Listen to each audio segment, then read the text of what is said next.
जीवनामध्ये ज्याच्या मुखात राम आहे त्याच्या जीवनात राम आहे.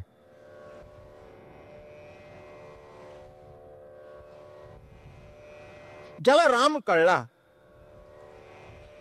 त्याच्या जीवनामध्ये काहीतरी राम आहे असं वाटतं. पण राम संपला तर आयुष्य संपलं. अजन्म रामाचा जन्म आपल्याला ऐकायचा आहे. काल आपण इथपर्यंत कथा ऐकली की ज्याचा जो भाग असतो त्यालाच मिळतो, दुसरा कोणाला मिळत नाही.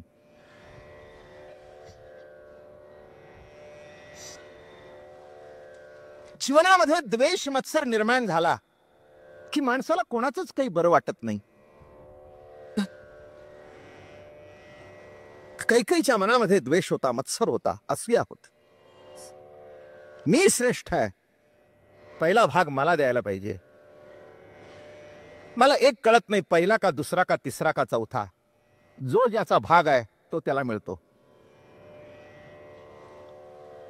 घरातल्या मंडळींच्या करता बाई टोपभर भात शिजवते, पण जी शीत त्याच्या ताटात पडायची तीच पडतात. एवढं जरी कळलं तरी पुष्कळ झालं, नाही का? हो, 15-20 चपात्या करते, पण त्याच्यातली सुद्धा जी त्याच्या मुखात जायची असेल तीच त्याच्या मुखात जाते. म्हणून ही त्याला का वाढली ही मला का दिली नाही, तुझी आईची तुला मिळाली. म्हणून एक जीवनामध्ये समजावं की आपला जो भाग आहे तो श्रीहरी आपल्याला देतच असतो. काही काही वाटतं बरं वाटलं नाही, तिला वाटलं मला पहिलं पाहिजे. अरे पहिलं काय आणि दुसरं काय, शेवटी एकच आंबा कापला होता ना. एक मी तुम्हाला सांगू, जो मान मागतो त्याचा अपमान होतो, जो मान मागत नाही त्याचा जगात कोणी अपमानच करू शकत नाही. हे वर्म आहे. तुम्ही मान मागायला ना, तुम्हाला मान तर मिळणार नाही, पण तुमची मान नाही कापली तर मी म्हणेन ती ऐकीन,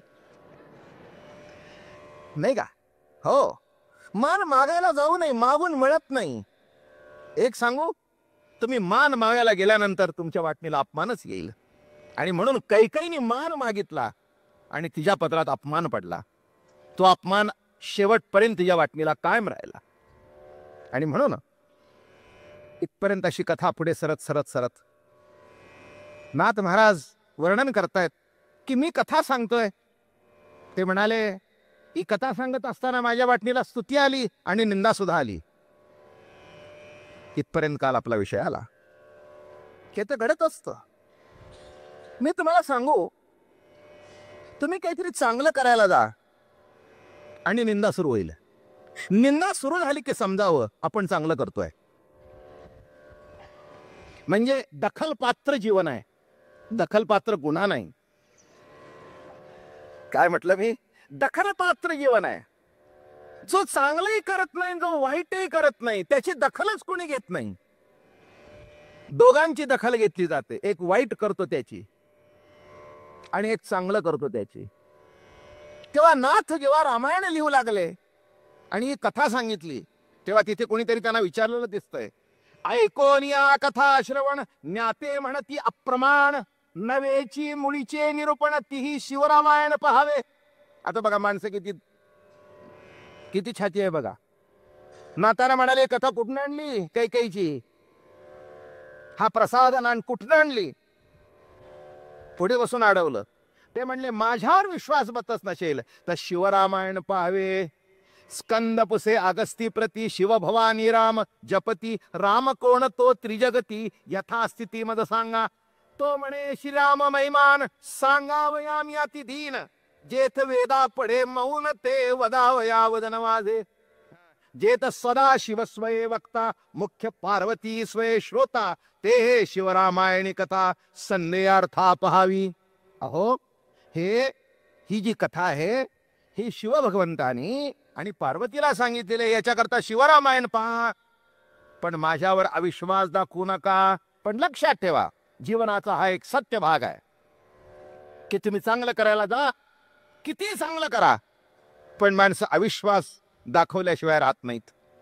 इथे तेच म्हटलंय. मी नेहमी एक सांगत असतो, माणसाच्या आयुष्यात कुणावरच विश्वास नाही.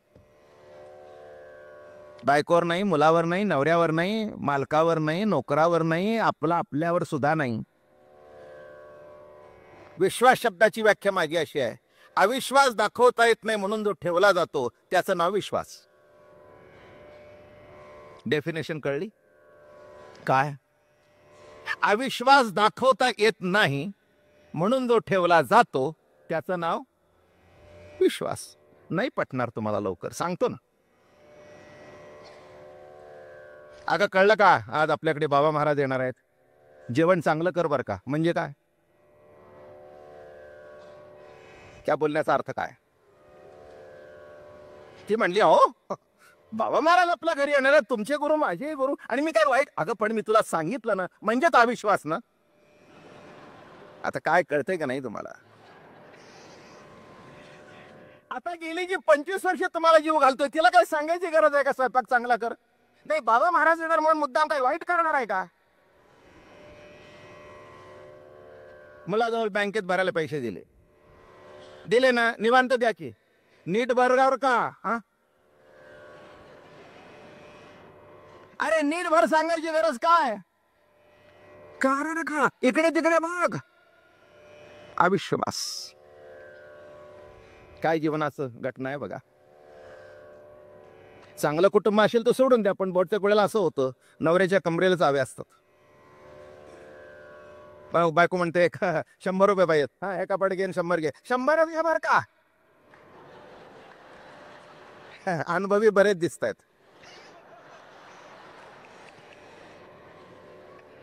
आता मला सांगा, मग एखादी जर एवढा जर विश्वास नसेल तर देताच कशाला? तुमच्या चालत तुम्ही घ्यान द्या, मला भानगड नको.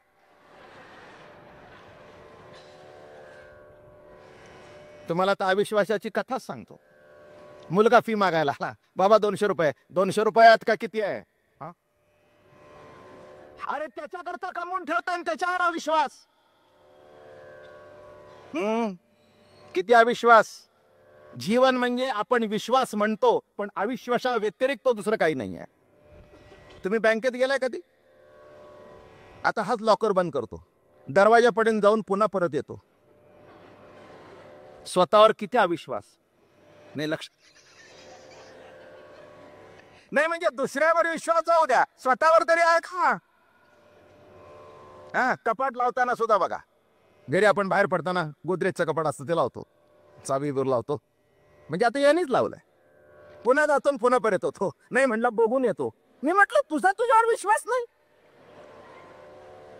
माझं म्हणणं कळलं का?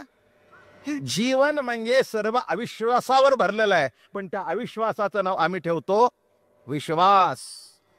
म्हणून आता कसं जगायचं इथून पुढे ते विचार करा. हा, आता बघा, मुलांनी पेपर सोडवला असतो.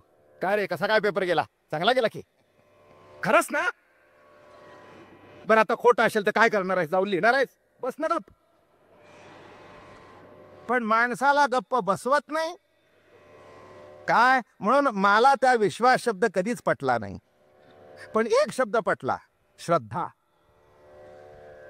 श्रद्धा बर का, हा अतिशय सुंदर शब्द आहे. विश्वास म्हटला की अविश्वास आलाच. काय नीट जा बर का, जरा मागे पुढे बघ बर का. नाही का, आपला नवरा बाहेर जातो, पुष्कळच्या बायका गच्चीत वाकून बघतात. मला याचा आतून अर्थ कळला नाही. सबन दिवस घरी विश्वास नाही, घरी नीट येईल का? काय चुकीचं सांगितलं का? मी आहे ना. म्हणजे 4 वर्षाच्या मुलावर विश्वास नाही, हा 50 ओलांडून 60 आला विश्वास नाही. की अविश्वासाची कथा मोठी लांब लचक आहे. म्हणून अविश्वास आणि विश्वासाच्या पलीकडे जा आणि साधूवरण संतावर श्रद्धा ठेवा. इथे तसंच घडलं. नाथ महाराज सांगतायत, पुढे बसणाराला विश्वास नाही. ही कुठली सांगितली? ते म्हणले सांगा. तुम्हाला सांगतो याच्यातली सांगितली. माझे अंगी मूर्खपण, माझे मी जाणे संपूर्ण, न करी म्हणता रामायण, श्री आपण कथा प्रेरी. मी तर मूर्ख आहे, मला कळलेलं आहे. मी तुम्हाला सांगू का, आपल्याला आपण मूर्ख आहोत हे कळणं हे जगातलं मोठं ज्ञान आहे का? हो. एक गोष्ट अशी आहे, जरा गंमत म्हणून सांगतो, एक अज्ञान आहे.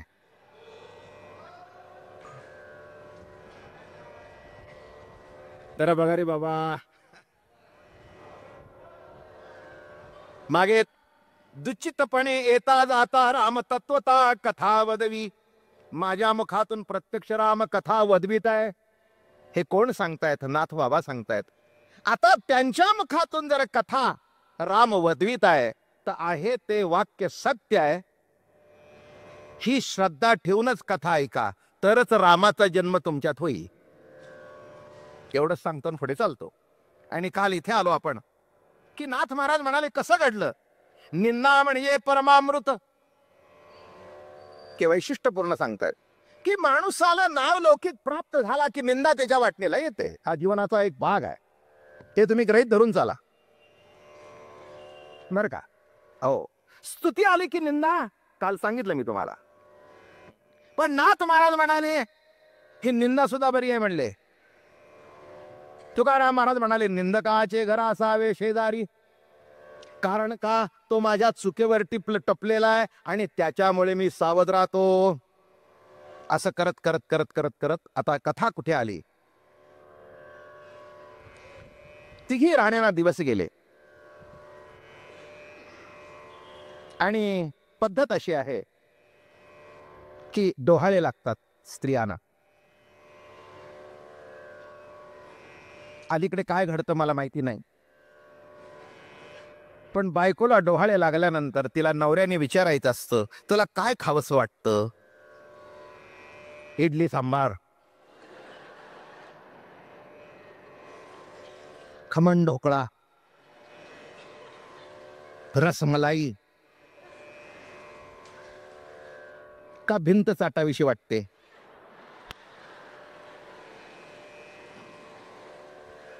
माझ्याकडचं काही नाही, सगळे डोहाळेच आहेत. तुम्ही खेड्यापाड्यातल्या बायका तुम्हाला माहिती नाही, त्या पांढरीच्या भिंती असतात, अक्षरशः चाटतात ती भिंत. आता डोहाळे जर माती खायची असेल तर पुढे काय पोटाला यायचंय? मातीच.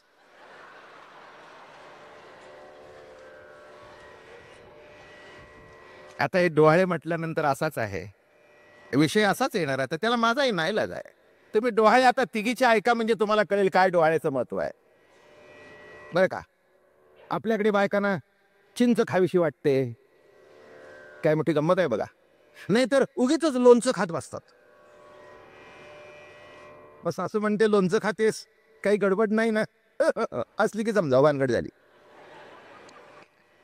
काय मोठी गंमत असते बघा.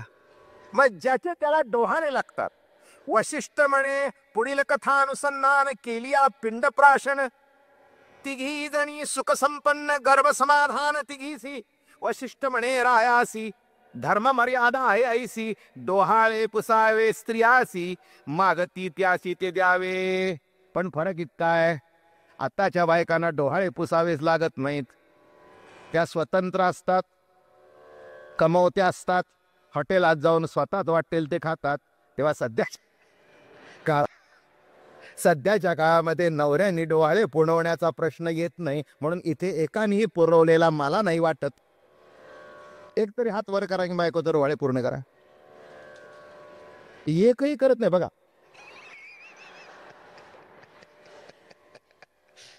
काय जरा आनंद लुटू आपण रामकथेचा.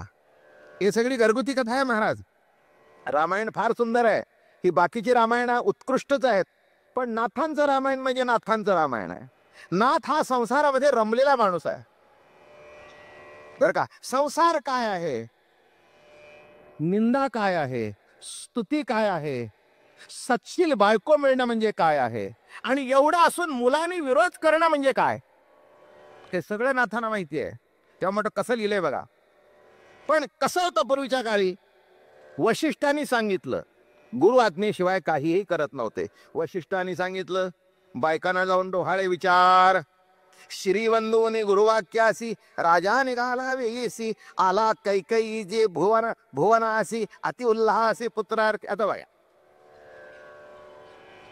क्रम घालून दिलाय ना गुरुने. पहिली कौसल्या, मग सुमित्रा, मग कैकई. त्याला वाटलं मागच्या प्रसादाच्या वेळेला अति रुसली होती, आता तिथून सुरू करावी. मी एक तुम्हाला सांगू, क्रम तुम्ही बदलला की तुम्ही घसरल्याशिवाय राहत नाही. राजाने क्रम बदलला. राजाला वाटलं ही रूपास्तव वरलेली हिला खुश करावी, ही एवढी वर आली. अरे कुठे वर येऊ दे, नाही तर खाली जाऊ दे, पण नंबर 1 तो नंबर 1 आणि 2 तर 2, 3 ते 3, त्याच्यामध्ये तर फरक पडत नाही. कौशल्या ती कौशल्या. पण काय असतं, काही वेळेला माणसाला चांगला शब्द वापरू का वाईट शब्द वापरू, खटके खायची सवय असते. जरा चांगला शब्द वापरला, 3 शब्द सांगू कोणचे वापरले असते, जोडे खायची सवय असते. आणि अजून तिसरा सांगू, सातारा भागातला खेटर खायची सवय असते. म्हणजे 3 प्रकारचे 3 शब्द सांगितले. काय आपण आपला संभावित शब्द घेऊ. काय फटके खाल्ल्याशिवाय काही काही माणसाला बरंच वाटत नाही. तुम्ही त्याला किती सांगा पण त्याला ते उलट सुलट केल्याशिवाय बरं वाटत नाही. आता मला सांगा, नियम दिला होता ना गुरुनी आखून, पहिलं कौशल्याकडे गेला नाही, तसं घडलं बघा. कैकई गर्भविलासी बैसली होती मंचकेसी. मी तुमचं कोणाचं सांगत नाही, पण इथली कथा अशी आहे. बैसली होती मंचकेसी येता देखो निरायासी निजे सेजेशी पहुडली. नवरा बाहेर गेल्यानंतर घरात बायका अगदी चांगल्या असतात. खातात, पितात, उठतात, बसतात, टीव्ही बघतात, शेजारच्या बाईकडे जाऊन गप्पा मारतात. आणि संध्याकाळी 6 वाजता त्याचा जिनावर बूट वाजला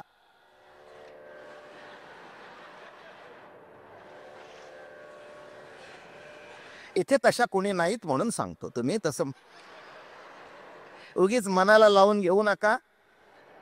आणि हे करून नवरा वश असेल तर उद्यापासून हीच सुरुवात करा. पण नवरा येत असेल तर त्याला कळेल रामायणातली भानगड आहे. काय मोठी गंमत आहे बघा.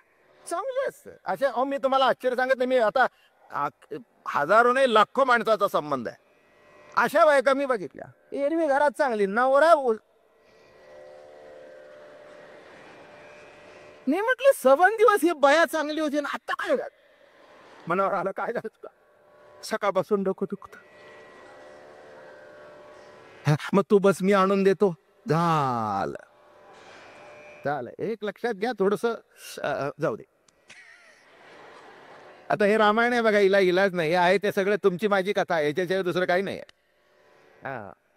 जेथ प्रतार स्त्री वशपण तेथ मर्यादा राखे कोण, बरवेपणाचा गर्व पूर्ण त्यावरी जाण गाभिणी येते. एकदा नवरा ताब्यात आल्यानंतर तिथे मर्यादा राखली जात नाही, ती कुणाचीच मर्यादा ठेवत नाही. बरवेपणाचा गर्व पूर्ण, बरवेपणाचा नवरा माझ्या ताब्यात ही अटकल. तुम्हाला खरं सांगू का, आईला फक्त हो हो म्हणतात पण ऐकतात माझं. काय बाईला जर नवरा वश झाला तर मग, आणि एक नाथ लिहितायत त्यातल्या त्यात गरोदर, अरे अरे अरे अरे अरे, मग काय त्या सोहळ्याला आणि त्या कौतुकाला पारावार नाही. बघा कसं लिहितायत. बरवेपणाचा गर्व पूर्ण त्याही वरी जाण गर्भणी ते, आधीच अंधारी रात्र पाही त्यावरी दाते भुई, गडद पडे न दिसे काही तशा दैसी पायी कैकैसी, अगोदर अंधार त्यात धुक. काय लिहितायत, अगोदर अंधार त्यात धुक. किती परिस्थिती वाईट. तसं दशरथ कैकईचं झालं. राजा डोहाळे पुसे तियेसी ते असोनी म्हणे रायासी, जरी पुरवाल निश्चयसी तरी मी तुम्हासी सांगेन. माझे डोहाळे पुरवाल तर सांगेन, पुरवाल तर सांगेन. बघा किती अवघड असतं गणित. मी एक तुम्हाला सांगतो, संसारात पत्नी उत्तम मिळणं हे संसारातलं महान यश आहे. तुम्ही पैसे किती कमवले हे गौण आहे. काय पैसे काय करतो, खेसा गरम करतो. आणि पत्नी चांगली असेल तर सुख मिळतं. पैशाने प्रतिष्ठा बाहेर वाढते, पण घरात आलं की संपले की संपला की संसार सुखाचा कोणचा? संध्याकाळी 7 वाजले की नवऱ्याला घरी यावंसं वाटावं, तो संसार सुखाचा आहे. ते आपलं मी सांगितलं बरं का. आता एखादा कामामुळे 10 वाजता येत असेल, पण 7 वाजल्यापासून ओढ लागावी, तर तुम्हाला सांभाळून घेतलं. 10 वाजता कामानिमित्त येत असेल, काही हरकत नाही, पण 7 वाजल्यापासून घराची ओढ लागावी. नाही तर निघताना म्हणावं, आला आता घरी जायचं वाटणीला, संपलं. मी तुम्हाला एक सांगतो, संसार सोफा सेटवर नाही, संसार मार्बलवर नाही, संसार पैशावर नाही, संसार आहे तो घरी गेल्यानंतर जे समाधान मिळतं त्याच्यावर आहे. म्हणून इंग्रजीमध्ये एक फार सुंदर म्हण आहे, होम स्वीट होम. हाऊस नाही, हाऊस स्वीट हाऊस म्हटलंय का? नाही, होम स्वीट होम. बरं का. जिथे गेल्यानंतर घर घर मिटते ते घर. बरं का. घरी गेल्यानंतर पाऊल टाकल्याबरोबर पत्नी दारात आली, त्याने पाणी विचारलं, आलाय तर ह्या तिथून. फार अवघड असतं. मी एक एक इतके नमुने बघितलेत की ते सगळे इथे उपस्थित आहेत.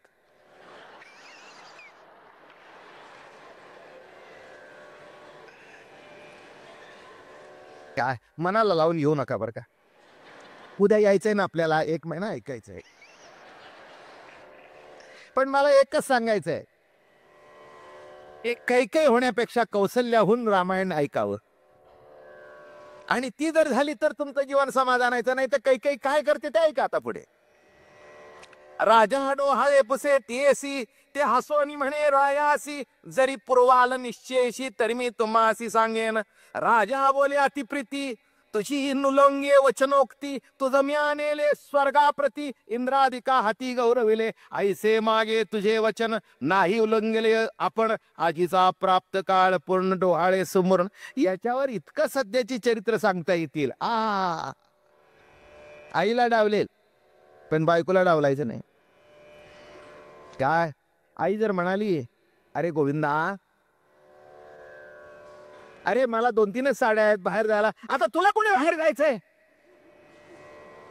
आणि तिला 4 घेऊन येईल 2-2 हजाराच्या. एक लक्षात घ्या, बायकोला किती साड्या घ्याव्या, काय घ्यावा, हा तुमचा प्रश्न आहे. पण मला एक सांगायचंय, आपल्या आई वडिलांना तरी कधी दुखवू नका, एवढं तरी रामायणाचा अर्थ लक्षात घ्या. हो, सध्या जी वृद्धाश्रम वाढताय तर मी काढणार आहे, ही आमचा समाज किती नालायक आहे हे सिद्ध करतो. ज्या समाजाला आपले आईबाप पोसता येत नाहीत, त्या समाजाला समाज म्हणावं का काय म्हणावं, हाच विचार करण्यासारखा प्रश्न आहे. इथे दशरथाची अवस्था अशी झालेली आहे, ऐसे सांगे तुझे वचन नाही उल्लंघिले. सांग सांग सांग, मी तुझा शब्द कधी डावललाय का? मागच्या वेळेला पातळ करता 1000 रुपये मागितलेस, मी 2000 दिले. काय म्हणतोय? 2000 दिले. एरी म्हणे पयासे, ऐका आता, अरे याच्यावर रामायण उभं राहिलं. एरी म्हणे रायासी, डोहारे माझ्या निजमानसी, राज्य द्यावे कनिष्ठासी, ज्येष्ठासी वनवासी धाडावे. झालं, इथून सुरू झाली डोहाळे बाबा बाईची काय ते. काय किती सुंदर लिहिले बघा नारायण. काय म्हणते? एरी म्हणे रायासी, डोहाळे माझ्या निजमानसी. काय डोहाळे? राज्य द्यावे कनिष्ठासी. अजून जन्म झाला नाही, डोहाळे लागलेत. किती अवघड आहे. अजून रामाचा जन्म व्हायचा आहे, लक्ष्मणाचा व्हायचा आहे, भरत शत्रुघ्नाचा व्हायचा आहे, पण पोटात असताना ह्या बाईला डोहाळे काय लागले बघा. राज्य द्यावे कनिष्ठासी, कनिष्ठ आहे त्याला राज्य द्यावं, आणि ज्येष्ठाला वनवासी धाडावं. दौडावे दूर दिगंता, जेथे नायकी जे अयोध्येची कथा. अरे बाप, अशा ठिकाणी पाठवावं की जिथे त्याला अयोध्येची कथा सुद्धा ऐकायला मिळणार नाही, वार्ता सुद्धा ऐकायला मिळणार नाही. किती अवघड आहे बघा. ते अजून पोटात राहायला तर काय डोहाळे लागले बघा. राज्य द्यावे कनिष्ठासी, ज्येष्ठासी वनवासी दौडावे, दौडावे दूर दिगंता. येथे नायके जी अयोध्येची कथा आणि ज्येष्ठाची कथा वार्ता नये सर्वता अयोध्येसी. इथली बातमी तिथे नाही आणि तिथली बातमी इथे नाही. किती दुष्टपणा बघा. मला नेहमी असं वाटतं रामाच्या वाटणीला इतका दुष्टपणा आला जन्माच्या पूर्वी, बर का, आश्चर्य आहे. ऐसे विपरीत करिता तुम्ही म्हणाले हे अधर्मता, तो अधर्म ठेवा माझ्या माथा, जो वेद शास्त्रार्थात निंद. काय सांगते तुम्ही म्हणा अधर्म आहे, जास्ती गप्पा मारू नका, अधर्म माझ्या डोक्यावर ठेवा. घरामध्ये भावामध्ये बहिणी बहिणीमध्ये भांडण झालं की नाही, मधी बायको म्हणते बघा तुम्ही पुळचट धरण शिकवता, कपाट घेऊन जा, भांडी घेऊन जा, अमक घेऊन जा. असलं मी करणार नाही. मला कोणी भांडखोर म्हणलं तरी हरकत नाही, पण मी एक फुटका कप सुद्धा सोडणार.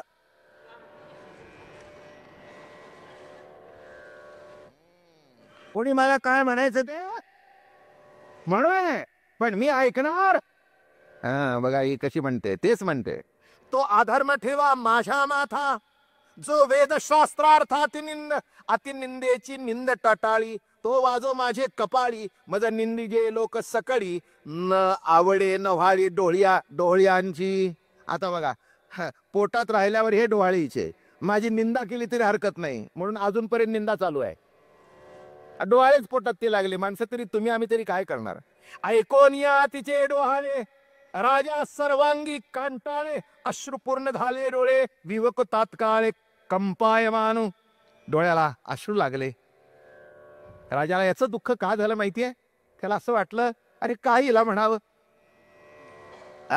अरे संसार घडी बसवली आणि मूल घरात नव्हतं. देवाच्या कृपेने विभांडक ऋषी भेटले, वशिष्ठ ऋषी भेटले, ऋषिशृंग्या भेटला, सुंदर यज्ञ केला आणि यज्ञाचा प्रसाद मिळाला आणि आता मुलं व्हायची वेळ आली. आणि हे काय बोलते. राजाच्या अंगाला कंप सुटला, डोळ्याला धार लागली राजाच्या. मनबुद्धी चित्त चाचरे, निश्चयाशी आले शहारे. बैसली इंद्रियाचे दातोरे, प्रलय महापुरे धैर्य गळे. प्रलयामुळे धैर्य गळून गेलं राजाचं. एवढा मोठा योद्धा क्षत्रिय राजा गळून गेला. मी एक तुम्हाला सांगतो, बाहेरच्या गोष्टीला चटकन तोंड देता येतं, पण घरबेदी झाले तर अवघड असतं. हे फार अवघड असतं बरं का. काय फारच अवघड आहे. घरातून जर विरोध झाला तर अतिशय अवघड असतं. आणि इथे तेच घडलं. ऐसी राय अशी झाली व्यथा, मग तिसी न बोलेची मागुता. अत्यंत वचकोनिया चित्ता होय निगता. कंटाळला, अतिशय कंटाळा, रडू लागला. अरे काय मला दुर्बुद्धी झाली, हिच्याकडे आलो.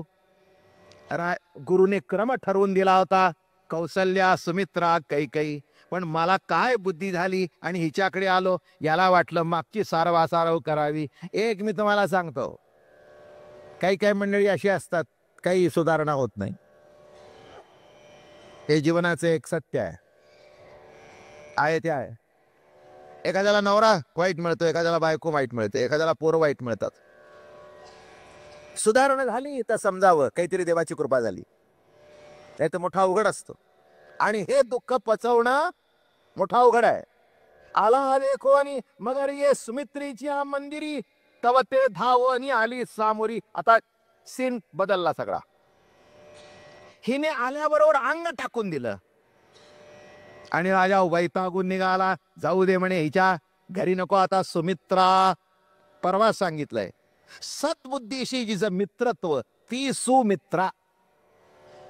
सद्बुद्धी ही कौसल्या आणि सद्बुद्धीशी जिचं मित्रत्व ती सुमित्रा. कैकई म्हणजे अज्ञान बर का, आणि कुविद्या म्हणजे मंथरा. तिचं सख्य तिच्याशीच होतं, एरवी कुणाशी नव्हतं. म्हणून लक्षात ठेवा, कुणाबद्दल काय ऐकावं, घरादारातल्या माणसाबद्दल किंवा बाहेरच्या बद्दल. जिथे वाईट निंदा केली जाते, एक सांगू, सर्व द्या पण कान देऊ नका. पण आमचं उलट आहे.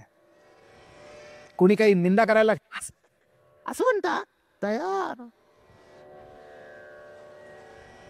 तयार. मी तुम्हाला एकच सांगतो, मागे येऊन गेला विषय. निंदा ऐकणं म्हणजे आपल्या हाताने आपल्या कानामध्ये विष ओतून घेण्यासारखं आहे. बरं का, इथे तेच सांगतायत. सुमित्रा कशी होती, एक शब्द इकडचा तिकडा काढला नाही, कारण मित्रत्व कोणाशी होतं, कौशल्यशी होतं. घालोनी आला रे कोणी आत्मराहतू, जीवी उल्हासात तू सन्मुख देखून या निज कांतू, प्रेमाचा अत्यंत पूर आला, मस्तकी ठेवी चरणावरी, आरत्या करी निम्मलोण. वा वा वा, काय हे वैशिष्ट्य आहे. नवरा आल्याचं बघितल्यावर त्याची आरती केली. सध्या फक्त दिवाळीत पाडव्याला असते, आपलं आहे ते सांग. म्हणजे तुम्ही कोणी रोज आरती नवऱ्यांच्या कराव्या अशी माझी अपेक्षा नाही.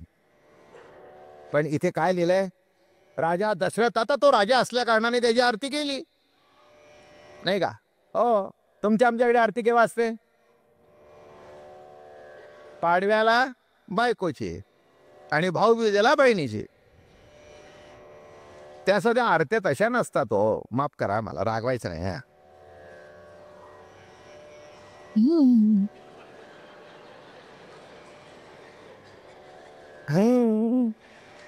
एखाद्या पाडव्याला बायकोला देऊ नका बघा काही. काय पाडव्याला आंघोळ झाल्यानंतर बरं एखादा याच्यातला कोणी देत नसेल तर माझा ऐकून द्यायला सुरुवात करा. या दिवाळीला फक्त बहिणीला द्यावं असं नाही आहे, भाऊबीज तर आहेच आहे. पण पाडव्याला बायको जेव्हा आंघोळ केल्यानंतर असा लाल टिळा लावते, पंचारती ओवाळते, तर मग ते मुटके मग ते असं इकडे टाकून द्यायचा, असा इकडे टाकून द्यायचा, आणि मग त्यावेळेला बायकोला साडी द्या, काही 100-200 घाला. बघा, वर्ष चांगलं जाईल. मला माहिती याच्यातले बरेचसे करत नाहीत, माझी खात्री आहे, करतच नाही. आयुष्यभर तिने तुमच्या करता करावं, एक तुम्हाला एवढे टाकता येत नाही 100-200 रुपये टाका की. ते म्हणाल नेहमी देतो का नाही?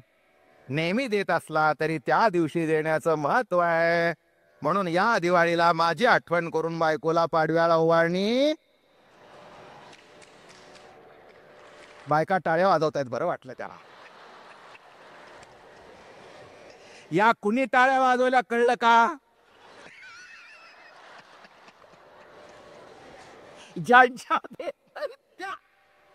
ज्यांच्या देत असतील ते वाजवणार नाहीत, पण ज्यांच्या देत नाहीत त्यांना बरं वाटलं की महाराजांच्यामुळे आता यंदा आपला पाडवा सुखाचा. ज्यांचे आले नाहीत त्यांनाही घरी जाऊन एवढं सांगा, माझा निरोप. हे मधलं पाहिजे, त्याशिवाय तुम्हाला रामायण ऐकता येणार नाही, नाही तर कंटाळवण होऊन जाईल. हे मला या रामायणाची. घालोन यावर आसन, भक्तिभाव चरण क्षालन, करी चरण तीर्थ प्राशन, सुमन आदी चंदन यथोक्त पूजा. काय आहे, ह्या सध्याच्या 33% 50% हक्कामध्ये ह्या ओव्या तशा इथे येऊ नयेत, पण आलेल्या आहेत त्या मला वाचणं क्रमप्राप्त आहे. नवऱ्याचे पाय धुवावे, तीर्थ प्यावं. आता हे 50% वाल्या बायका काय म्हणायच्या, या जुन्या साध्या बरोबरीचा हक्क. आता बरोबरीचा हक्क बाई मागणारी ती म्हणेल, मी जर तुझे पाय धुतले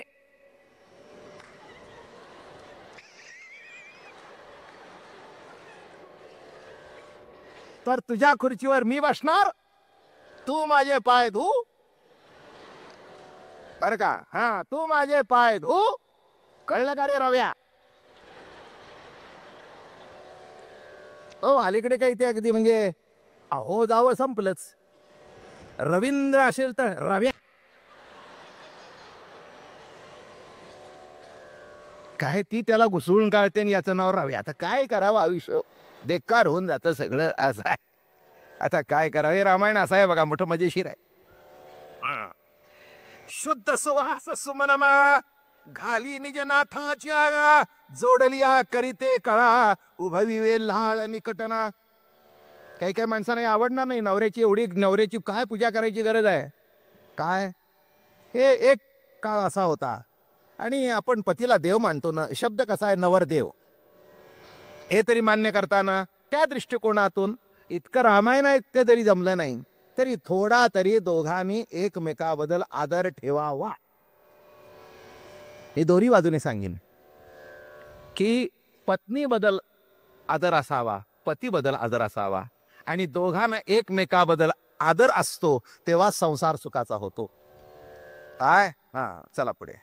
गर्भे टवटवी मुख कमळ शोभे सर्वांगी सोल सोज्वळ गर्भतेज निज निर्मळ मिरवे वेल्हाळ सद्भक्ती भावे जोची भाव निज नाथेसी तोची भाव समत्वासी देखून या सुमित्रीचा भाव अत्यंत सुखावला राव.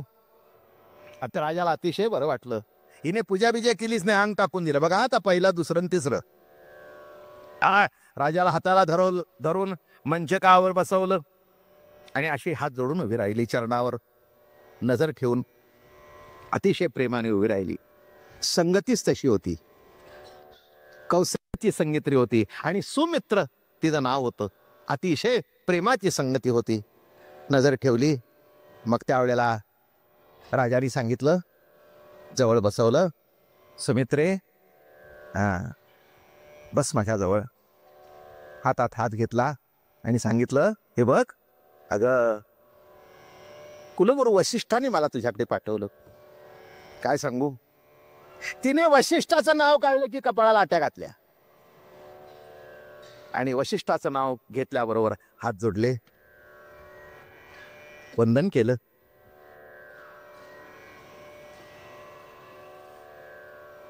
राजा, ते पतिदेवा, आजचा जो दिवस आमच्या वाटणीला आला तो वशिष्ठाच्या कृपेमुळे, सद्गुरूच्या स्मरण झाल्याबरोबर वंदन केलं. मग प्रश्न काय विचारला, कोणावडी तुझ्या पोटी ते सांगावी गुह्य गोष्टी, एरी सलज्ज अधोदृष्टी न करी चावटी बहुबोल. उगीच काही काही वेळेला बायका फार बडबड करतात, म्हणजे त्या नवऱ्याचं ऐकून घ्यायची ती तयारीच नसते. काय असं घडतं पुष्कळाला घडतं. योग्य काय योग्य तुमचं तुम्ही ठरवा. आता मी काही जास्ती बोलत नाही त्याच्यावर.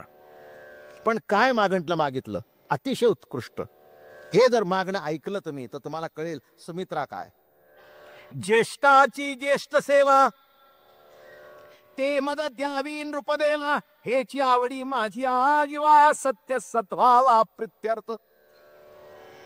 राजा, ज्येष्ठाची ज्येष्ठ सेवा मला दे, हीच आवडी मला डोहाळे लागले ती सेवा करण्याचे. काय आवड आहे आपल्याला सुद्धा. भक्तिप्रेमाचा गर्भ जर पोटात राहिला तर प्रभूची संताची सेवा करण्याचे डोहाळे लागावे, तरच पुढचं जीवन समाधान आहे. डोहाळे कशाचे लागावे, कशाचे डोहाळे लागले, किती सुंदर डोहाळे लागले नाही का. उदरामध्ये प्रभू प्रेमाचा जर गर्भ राहिला तर काय डोहाळे लागावे, काय मागावं नाही का. हेची देवा पै मागत चरण सेवा अखंडित, चरण सेवा अखंडित, वास द्यावा पंढरीचा सदा संग हरिदासांचा, सदा संग हरिदासांचा, वास द्यावा पंढरीचा. काय मागावं, हेची दान देगा देवा, तुझा विसर न व्हावा, तुझा विसर न व्हावा, तुझा विसर न व्हावा. काय मागावं, हीच माझी आस, जन्मजन्मी तुझा दास, पंढरीचा वारकरी आणि वारीच कोणी ध्यारी. काय मागावं. मग काय मागितलं, ज्येष्ठाची ज्येष्ठ सेवा. किती सुंदर आहे बघा. आमची सेवा करण्याची वृत्तीच नाही, पण दुसरा करत असेल. मला अनुभव आहे. आता लाखोचा समाज आहे मागे, दिंडी असते, हजारो समाज असतो. काही काही माणसं आवडीने, असाही अनुभव येतो मला, काही काही आवडीने प्रेमाने सेवा करत असतो. दिंडीमध्ये वाढतील, कुठे काय करतील, मग अतिशहाणे असतील, सांगतील एवढं पुढे पुढे पुढे करायचं काही कारण आहे का, महाराजांकडून शाबासकी घ्यायची का. अशी प्रवृत्ती आहे बघा, लक्षात ठेवा. मग ते येतात माझ्याकडे, मग मी त्याला म्हटलं त्याचं ऐकायचं त्याचं ऐक, करायचं कर, तुझं तू ठरव. इथे जागा रिकाम्या पडत नाहीत. एक लक्षात ठेवा, आयुष्यात साधू संतांची देवाची सेवा करण्याची संधी मिळाली तर पूर्वजन्मी सुकृते थोर केली, ती मदाजी फळ सियाली, ती मदाजी कशी आली, परमानंदू आजी मानसी. भेटी झाली, भेटी झाली संतासी, परमानंदू आजी मानसी. मोठं भाग्य लागतं सेवा मिळण्याकरता. नावडे रत्नवस्त्र दिव्यान्न, नावडे राज्य त्रिभुवन, नावडे स्वर्ग ब्रह्मसदन, ज्येष्ठ सेवे वाचवून या. राजा, मला रत्न नको, मला आभूषण नको, वस्त्र नको, मला फक्त सेवा दे. ज्ञानेश्वर महाराजांनी सुद्धा एक फार सुंदर मागितलंय, तुझी सेवा करीन मनोभावे, तुझी सेवा करीन मनोभावे, मन माझे गोविंदी रंगले, मन माझे गोविंदी रंगले हो, नवसिये नवसिये माझे नवसिये हो, तुझी सेवा करीन मनोभावे. काय मागितलं? सेवा मागितली. सेवा ते आवडी उच्चारावे नाम, आणि ऐकोन याईसे वचन रायाचे विस्मित मन. ऐके स्वामी प्राणनाथा, तुझे पाय शिवतले आती, ज्येष्ठ सेवेची अतिप्रीती, डोहाळे निश्चित हे माझे. राजा, माझे डोहाळे आहेत, ज्येष्ठाची सेवा करावी हीच माझ्या मनामध्ये प्रीती आहे. ऐकोन याईसे वचन रायाचे विस्मित मन, हेचे डोहाळे परमगहन. दिसे सुलक्षण सर्वार्थी, एक पायसाचे ताट, वशिष्ठ मागे केले चोखट, तेजे डोहाळे का विलगट. तिचे अतिश्रेष्ठ परमार्थी, तिचे भाग नवती स्वतंत्र, परभाग परतंत्र, पोटीचे गर्भते सावत्र, या लागी अपवित्र डोहाळे तिचे. लक्षात घ्या काय इथे वर्णन केलंय. तुम्ही आता इथे प्रश्न म्हणजे नाथाने प्रश्न मांडला की एकच भाग होता, 3 भाग झाले, एक घारी घेऊन गेली आणि 2 भागातले अर्धे अर्धे तिला दिले. मग तो भाग खाल्ल्यानंतर सुमित्रीच्या ठिकाणी इतके सुंदर डोहाळे आणि कैकईने तोच खाऊन हे असं का, तेच उत्तर देत आहेत. परभाग पोटीचे गर्भ ते सावत्र, तिचे नव्हते, दुसऱ्याचं खाल्लं म्हणजे असंच होत काय. म्हणून दुसऱ्याचं खाण्याची इच्छा करू नका. एक मी तुम्हाला ओवी सांगतो, आपुले जे साचे ते कल्पांतीही नवेचे, म्हणून या गताचे नसोची देव. मी एक माझ्या आयुष्यातला अनुभव सांगतो. आपलं जे आहे ना ते दारात चालत येतं. कोणाची हिसकून घ्यायची गरज नाही, कोणाकडे मागायची गरज नाही, लाचारी पत्करण्याची गरज नाही. जे आहे ते दारात चालत येतं आणि जे नाही ना ते आलेलं निघून जातं. म्हणून जे तुमचं आहे ओवी लक्षात ठेवा, आपुले जे साचे ते कल्पांतीही नवेचे.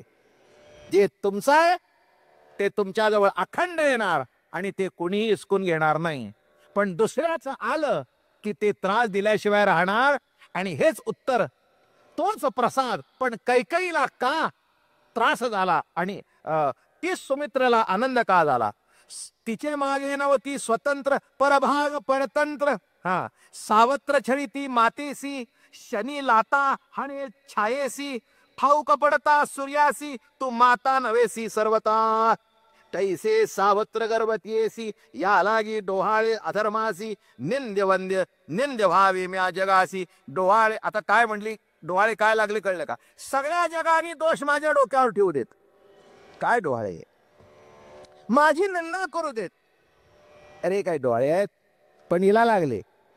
ते का लागले, तिचा तो भाग नव्हता.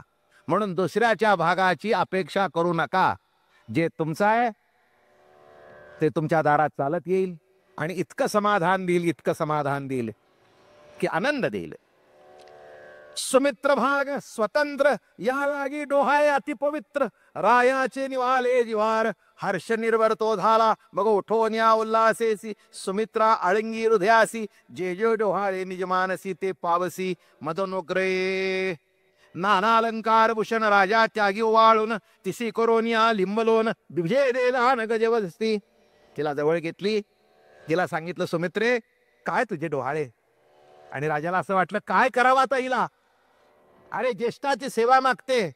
मग आपल्या अंगावरचे दागिने काढले, तिच्यावर ओवाळले आणि दासदासीना असं वाटत गेला राजा. धन्य धन्य धन्य सुमित्रा. असंच वाटावं आपल्या मालकाला.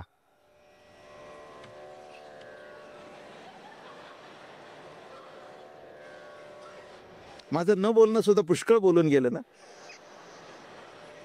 आयुष्य ओवाळून टाकावं असं वाटावं, असं जगावं, नाही तर काय उपयोग आहे बाबानो. कशाचा संसार आणि कशाचा परमार्थ. हे बघा, इथे 1 तास ऐकता तुम्ही, 1.25 तास ऐकता, पण बाकीचे 23 तास घरी जगता. इथला 1 तास घरी द्यावा आणि बाकीचे 23 तास सुखाने नांदावं, तर 1 तास उपयोगाचा आहे, नाही तर काय उपयोग आहे. मोठे सप्ते केले, सगळे केलं, आमच्या वृत्तीतच पालट झाला नाही. बरं का, संसारातला पालट घरातल्या ड्रॉइंग रूम मध्ये दिसतो, एंट्री झाल्याबरोबर दिसतो.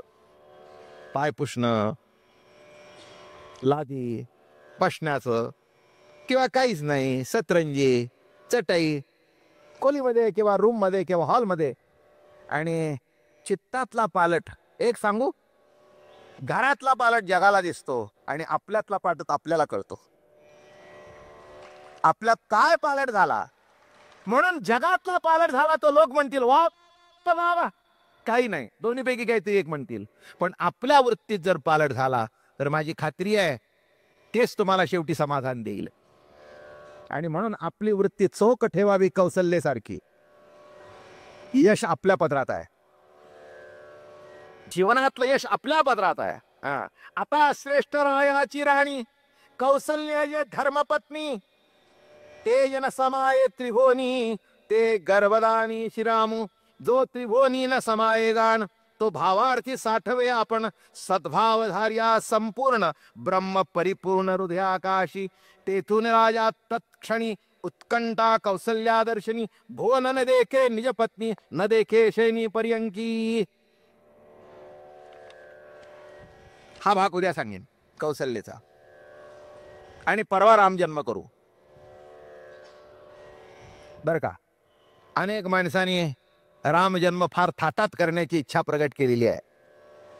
असं माझ्याकडे मगाशीच सूर्यवंशी तात्या वगैरेंचा फोन आला होता. तेव्हा उद्याच्या प्रवचनातून थोडं सांगतो, पण 8 वाजले काय, थोडंसं अजून सांगतो, पण मुद्दाम व्यत्यय का केला की परवा रविवार आहे, म्हणजे माणसांनाही भरपूर येता येईल. आणि राम जन्माची जी कथा आहे ती परवा सांगेन. तत्पूर्वी कौशल्या सांगितली पाहिजे, तिचे डोहाळे ऐकण्यासारखे आहेत.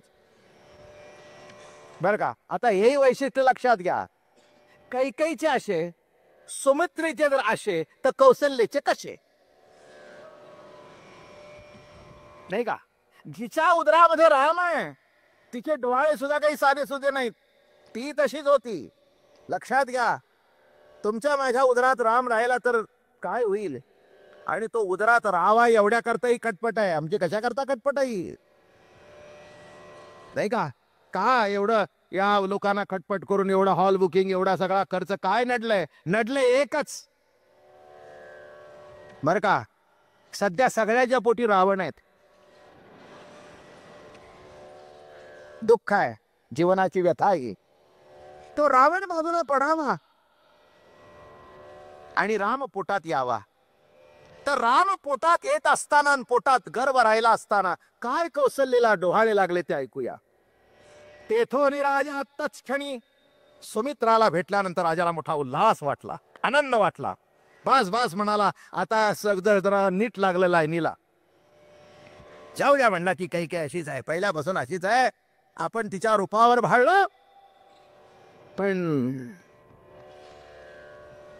बर का, हे रिकामच. ऐका कौशल्याची स्थिती, अखंड वैसे कांती, नसाहे संगू संगाती, गर्भप्राप्ती श्रीराम. ज्या दिवसापासून रामाचा गर्भ पोटामध्ये राहिला त्या दिवसापासून तिला एकांत बरा वाटू लागला. एकांत काय, एकांत भक्ती म्हणजे काय याचं निरूपण सांगतो. मी एक परमात्मा सर्वभूती, न देखे द्वैताची प्रतीती, ऐसी जास भजन स्थिती, एकांत भक्तिया नाव. एकच परमात्मा सर्व ठिकाणी पाहणं, सर्व रूपाने पाहणं, यालाच एकांत भक्ती म्हणतात. एकाच सर्व, सर्वात एक. अर्थ काय? जे जे देखो गाये दिठी, तेथे आत्मत्वाची उठी, बाप गुरुवाक्याची कसवटी, आणि दृश्याचे पोटी परब्रह्म नांदे. जिथे जिथे बघावं तिथे ते राम. आत हरी बाहेर हरी, हरीने घरी कोण निले. डोळे झाकले तर राम दिसावा, डोळे उघडले तर राम दिसावा, आणि सर्व ठिकाणी राम दिसू लागला. हा, ऐके कौशल्य नावडे वस्त्रभूषण, नावडे सुमन चंदन, नावडे भोग दिव्यान्न, नावडे शयन पर्यंकी. असत. एकदा रामचंद्राच्या ठिकाणी प्रीती जडली की मग वस्त्र अलंकार जेवण खान गरजेपुरतं असतं, प्रीती म्हणून नसतं. काय म्हटलं मी? गरजेपुरतं असतं, प्रीती म्हणून नसतं. प्रीती म्हणून एखादी गोष्ट करणं आणि गरज म्हणून करणं याच्यात जमीन आसमानचा फरक आहे. काय? खाणं एक मनुष्य अगदी आवडीने हाणतो, दुसरा म्हणतो जेवणार का? जेवणार, पण जास्ती नाही बरं का, आपलं एवढं. देहनिर्वाहापुरते. किती खाणार? देहनिर्वाहापुरते. नाही तर हाणतोय. एक लाडू झाला, 2 लाडू झाले. मी आमच्या पंढरपूरला 25 लाडू खाल्लेले बघितले. चकित येऊ नका, माझ्या हाताने खायला घातले. आणि पुढे ते मला म्हणाले की महाराज तुम्ही आमच्या शेजारी बसलाय म्हणून आम्हाला जात नाही. हा,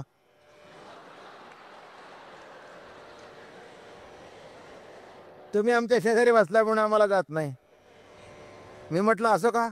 ते म्हणले काय की तुम्हाला असं वाटतं किती खातोय, माझ्या समोर बसवा दुसरा 25 खाणारा, नाही 40 खाऊन दाखवले तो. कारण तुमची दृष्टी आम्हाला लागते. अवघड आहे एकंदर गणित सगळं. हा, तसं असं खाणं निळं आणि इथे देहनिर्वाहापुरते. तसं कौसल्या देह नावडे वस्त्रभूषण, नावडे सुमन चंदन, नावडे भोग दिव्यान्न. काय असतं? एकदा प्रभुचरणाच्या ठिकाणी जीव रममान झाला की विषयाबद्दल अनास्था आपोआप निर्माण होते. मी तुम्हाला एक सांगतो, वैताग निराळा आणि वैराग्य निराळं. परिस्थितीतून निर्माण होतो ते वैराग्य. चुकलं. बायको बरी वागत नाही म्हणून तिला सोडून जाणं वैराग्य, वैताग. म्हणून आम्ही काय म्हणतो? वैतागाला वैराग्य म्हणतो. वैराग्य म्हणजे स्वयंस्फूर्तीतून निर्माण होत ते, सोडलं नाही. सहज स्वभावता खावंसं वाटू नये. खाण्याच्या ठिकाणी अनास्था निर्माण होणं, अरे का विषयाच्या ठिकाणी अनास्था निर्माण होणं, हे वैराग्य. वैताग नाही. हे वैताग करतात ना, हे जे सगळे उपास करतात ना, म्हणजे रविवार पासून शनिवार पर्यंत, ते गंमत बघा. आता त्यांचं काहीतरी ते खिचडी बिचडी असते, आणि त्या दिवशी तुम्ही जर चांगलं काहीतरी चमचमीत खात असला, आजच आठवलं का हे करायला? अरे तू खा की तुझी खिचडी, आमच्यावर नजर का? आता याला काही उपवास म्हणावा का? याला उपवास म्हणता येत नाही. म्हणजे काय आहे? उपवास तर करतो पण नाव त्याचं वैताग. बायको सोडली का? सोडली भांडत होती म्हणून. नाही म्हणलं आता आम्ही सध्या बायको सोडून दिली, ती राहतच नाही तुझ्याजवळ, तर सोडून कशाची दिगी? एक सांगतो, एक म्हणलं मी गाडीतच बसत नाही, नव्हतीच गाडी, बसणार कुठून? वैराग्य शब्दाचा अर्थ असा आहे, गाडी असावी आणि चालून वारी करावी. विषय समोर असावेत आणि प्रभूच्या भजनाची आवड असावी, तर बरोबर आहे. काहीच मिळत नाही, बायको कोणी देतच नाही, 50 बायाने याला नापास केला, इतका बाबा चांगला, आणि मग म्हणतो मी आता ठरवलंय लग्नच करायचं नाही, देतच नाही तुला कोण. आता याला वैराग्य म्हणायचं का याला वैताग म्हणायचा? तेव्हा वैताग निराळा आणि वैराग्य निराळ. इथे कौशल्याच्या ठिकाणी सहज स्वभाव होता. आता कौशल्याला काय कमी, काय कुठे कलानिकेतनला जायचंय?